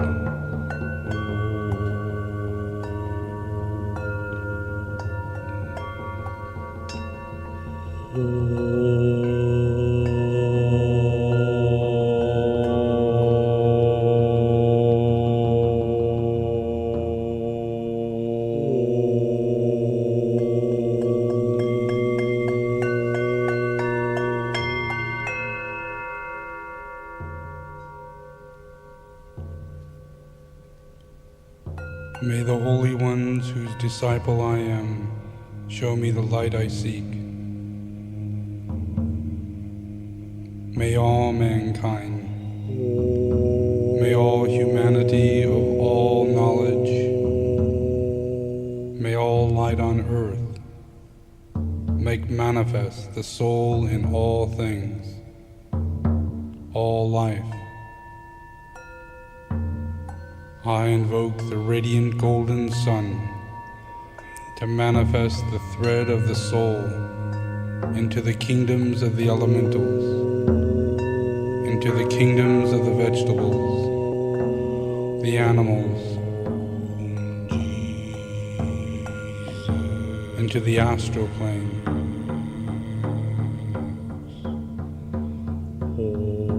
I invoke all humanity to become the caretakers of the kingdom of God. I invoke the will of God as the soul.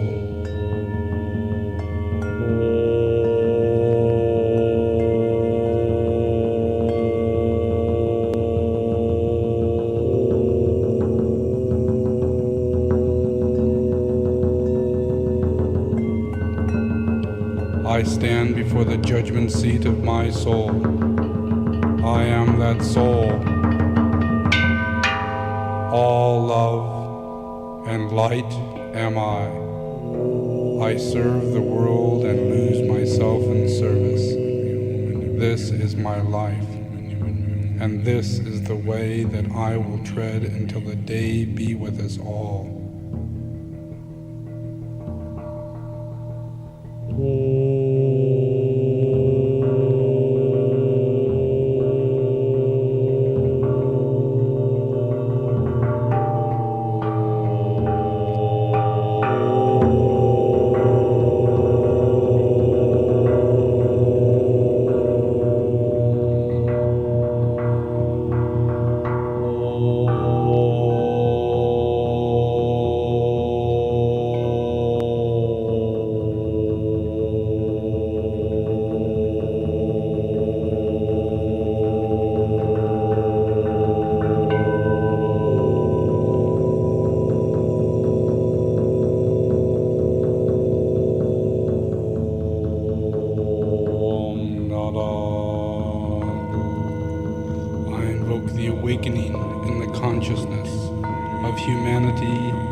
Of energy within themselves, inaugurating certain new techniques in work and in modes of communication. I invoke the group of telepathic communicators. I invoke the group of trained observers. I invoke the group of magnetic healers. I invoke the group of the educators of this new age. I invoke the group of political organizers. I invoke the group of the workers in the field of religion. I invoke the group of scientific servers. I invoke the group of psychologists. I invoke the group of financiers and economists. I invoke all creative workers as the new group. I invoke the externalization of the inner existing of conditions within these groups through the manifestation and the externalization of the avatar.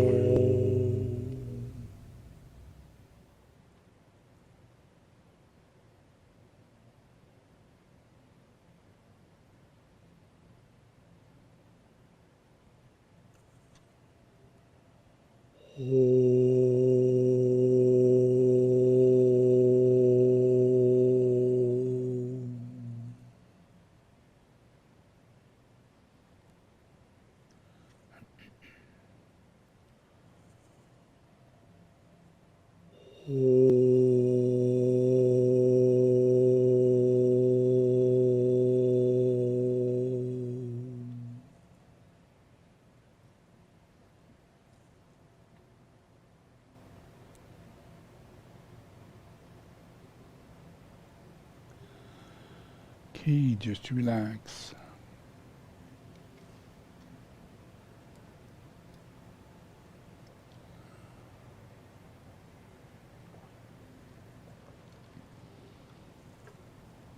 Yep.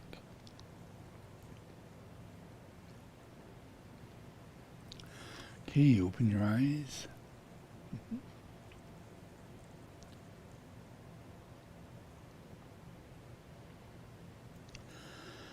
Okay, so, guess I said it often enough, you reincarnate, and it's not a matter of, you go get a ticket from somebody and guarantees you get to reincarnate, and it's not a matter of you doing some kind of thing to where you're going to reincarnate with a special person, or in a special way, or in a special place, or as a special person in any way, shape, or form. You just, by the very grace of God, reincarnate. And it happens all the time. It's a very common thing, just like birth is a very common thing, and yet it's a freaking miracle.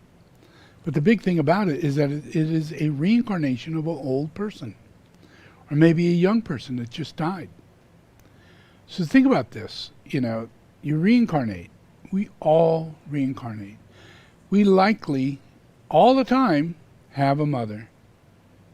Somebody gives birth to us. What is the chance that the person in this room, any girl in this room, or even a guy, because you reincarnate back and forth, could have been your mother? About 100% chance. Or a brother, or a sister, or a lover, a husband, a long-lost child that you wish never died, but yet now you're sitting right next to. And you never know it. You're sitting on an airplane, you never know it. But if you don't get your grace together, your Holy Spirit, and take this for the way I'm saying it, then you will not behave as though that is the way it is. That's called brotherhood. That's Buddhism. Buddhism is when you see every single person is possibly your mother, your father, your brother, your sister, your lost loved one. Every single person on the street, no matter in your intellectual mind, I don't know you. Is that true? Is that even possible? That you couldn't know people? It's highly unlikely. It's just that we have an intellectual mind that veils our personal life, and we think we're in this one life, and what we've done and what we've met and who we are is the accomplishment of our life. And it's not true. We are the accumulation of life. And it goes on and on and on. Every single person around us, if we want a better mother, if we want a better father, if we want a better brother, you better treat everybody better, because you got a chance that any one of those people is going to be your mother or your father or your brother. And you have no choice in the matter. You should know that by now. You have no choice in the matter. But you do have a choice in magnetic attraction. In loving grace. To bring back to you the loving characteristics and the embodiment of the new group of world servers. And that's like Tukus. It's like Tibetans. They gather, they sit in a small group. They're a little freaked out when they think, oh no, now we're starting to incarnate in America and Mexico and Spain. But we are, and we found them. We found them in Mexico, Spain, America, New York. We found Tukus. So you can be found if you join the Sangha. If you go through the process. If you become more and more and more and more enlightened, then you free yourself from your astral bullshit of not treating people as though they are your mother and father in a future life or in a previous life. But there's 100% chance they will be in your future life. You're not going to get the same person as your mother and the same person as your lover. And you're not going to be the same person when you reincarnate. If you do any regressions, you look back and you go, oh my God, it was a girl. That's kind of strange. But it's not. If you look back in history, there were no such things as male, female. We're just people suffering in the same ways with enormous amounts of suffering, having nothing to do. Our hardship could have something to do with men are put to war, men are made slaves first, men are, get the worst. But that's not what's said in society, but it is what is in real reality. So that tends to make people think that there is this big gender thing, that we go from life after life and we have this thing, but we don't. Because we have no real loving wisdom carrying over, we don't get stabilized in a specific sex. But if you gain your loving wisdom, you will stop going back and forth. And you will stabilize in the gender that you are to evolve in till you attain Buddhahood. And that is a wonderful course of events, because you get to learn what it's like to be a girl. You get to learn what it's like to be a guy, rather than going back and forth, and then you wonder, oh, am I gay? What is going on?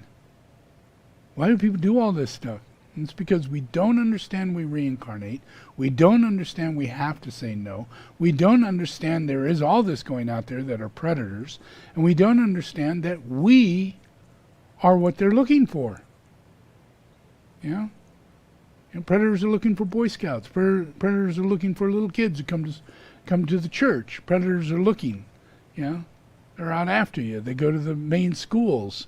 You know? They're your school teacher. They're your coach. Yeah. And you need to be able to discern, discriminate, and wipe all this out off earth and become brotherhood. The great white brotherhood. And it's nothing to do with male, female. It has to do with brotherhood. Yeah? Because everybody's your sister. Everybody's your mother. Everybody's your father. Everybody's your aunt, your uncle. It's just the truth. Yeah? So if we stay really clear and hold ourselves in right relationship, then we thin out how many people we have in our life. We go into our next life and we have maybe one child, yeah, and we're not dependent on having to be married to have that child. You know, we can carry this out. We can do this. Yeah, the main thing is right relationship. If it's better for the child, better for you, then that's the way it is. It's got to be based on brotherhood, kindness, right relationship, and not obligation. Not fear that you're doing the wrong thing. Not under obligation and loyalty to someone that you're afraid of and not be able to stand up, you know, for what you think is right. You know? We're not in that. We've lost will. You know, you need to gain it back. You only gain back will through love. Love is the power behind the will. Yeah? God is the force that comes with love. Yeah? All right. So take it easy. Enjoy yourselves. Have a great day.